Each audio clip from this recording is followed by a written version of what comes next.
नमस्कार सभी साथियों को।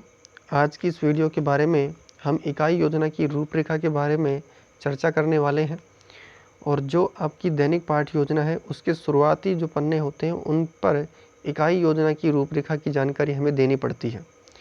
देखिए, पाठ योजना का संक्षिप्त रूप ही इकाई योजना कहलाता है।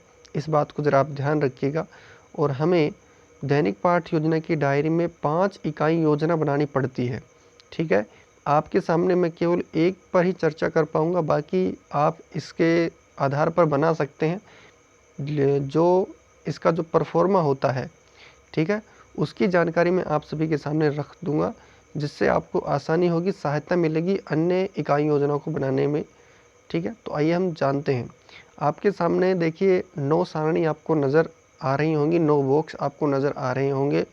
ठीक है, तो सबसे पहली बात, मेरा विषय नागरिक शास्त्र है, तो विषय के आगे आप अपना विषय लिख दीजिए और 4 पाठ योजना जो आपने बनाए हैं, ठीक है, 1 से लेके 4 तक, फिर 4 से लेके 5 से लेके 8 तक, इस प्रकार से 4-4 करके आप इकाई योजना बनाइए। 5 में आपके 20 हो जाएंगे, तो 20 लेसन प्लानों की 5 इकाई योजना आराम से कवर हो जाएगी।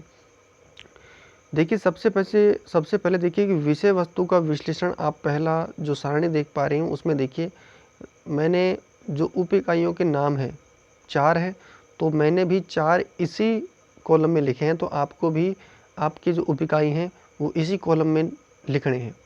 दूसरा जो कॉलम है, उप इकाई व शिक्षण बिंदु। पाठ योजना बनाते समय आपने शिक्षण बिंदु बनाए होंगे प्रत्येक पाठ में 3, तो उन्हीं 3 बिंदुओं को, जैसे पहला पाठ मेरा राजनीतिक कार्यपालिका है और उसके मैंने 3 शिक्षण बिंदु बनाए थे, कार्यपालिका का परिचय, स्थायी कार्यपालिका और मंत्रियों की भूमिका, तो वो तीनों की तीनों शिक्षण बिंदु मैंने यहाँ लिख दिए।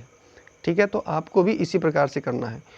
तीसरा जो बॉक्स है वह है शिक्षण उद्देश्य। आप बनाते हैं कि ज्ञानात्मक, अवबोधात्मक, अभिरुचि और जो ज्ञानोपयोग हैं, कौशलात्मक, जो 6 शिक्षण बिंदु हैं उनमें से कोई भी आप एक लिख दीजिए और उसके थोड़ी सी जानकारी उसमें लिख दीजिए, बिल्कुल संक्षिप्त रूप में।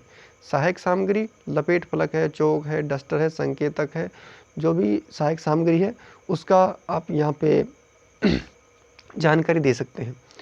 दूसरा है, अब देखिए ये जो है ना, इसमें थोड़ा सा ध्यान रखिएगा, विषय वस्तु का सार, जो आप पढ़ा रहे हैं उसका संक्षिप्त रूप में वर्णन यहाँ पे आपको किया जाना है। तो छात्राध्यापक क्रिया, इसमें आप बिल्कुल संक्षिप्त रूप में पाठ का मूल भाव क्या है उसका वर्णन यहाँ पे आपको करना है।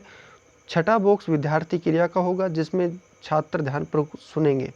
ठीक है, इसके अलावा कुछ नहीं लिखना है। श्यामपट्ट सार में जो भी पढ़ाते समय आप जो भी कुछ शब्द श्यामपट्ट पर लिखते हैं उन सभी को इस पर लिखना है। ठीक है, कुछ भी लिख दीजिए कि प्रधानमंत्री है, राष्ट्रपति है, मुख्यमंत्री है। और उसके बाद 8वां जो आपको कॉलम नज़र कॉलम नज़र आ रहा है वो है मूल्यांकन का। तो मूल्यांकन हम बच्चों को किस प्रकार करेंगे? प्रश्नों के माध्यम से करेंगे, लघुरात्मक प्रश्नों के माध्यम से करेंगे, अति लघुरात्मक प्रश्नों के माध्यम से करेंगे। आपको इसी प्रकार से हम लिखना है। 9वां जो बॉक्स आपको नज़र आ रहा है वो गृह कार्य का है। गृह कार्य में हम बालक को क्या गृह कार्य दे रहे हैं उसकी जानकारी हमें यहाँ पर देनी होगी। तो आपने देखिए ये 4 जो लेसन है वो है, 4 जो शिक्षण बिंदु आपको यहाँ पे नज़र आ रहे हैं वो 4 के 4 मैंने उनकी जानकारी आपको यहाँ पर दे दी है। इसी प्रकार से आपको यहाँ पर करना होगा। देखिए नीचे तक मैंने आप जो देखोगे ध्यान से तो आपको 4 ही ये टॉपिक नज़र आएंगे। ठीक है, इस प्रकार से आप अपनी इकाई योजना बना सकते हैं, तैयार कर सकते हैं। आपको, मुझे लगता है कि किसी भी प्रकार से कोई समस्या नहीं आने वाली है। यदि आपको कोई समस्या आती है तो इस वीडियो में नीचे कमेंट बॉक्स में आप उसको कमेंट कीजिए। आपकी समस्या का समाधान करने के लिए मैं पूरा प्रयास करूँगा। ठीक है साथियों, आज की वीडियो में इतना ही। धन्यवाद।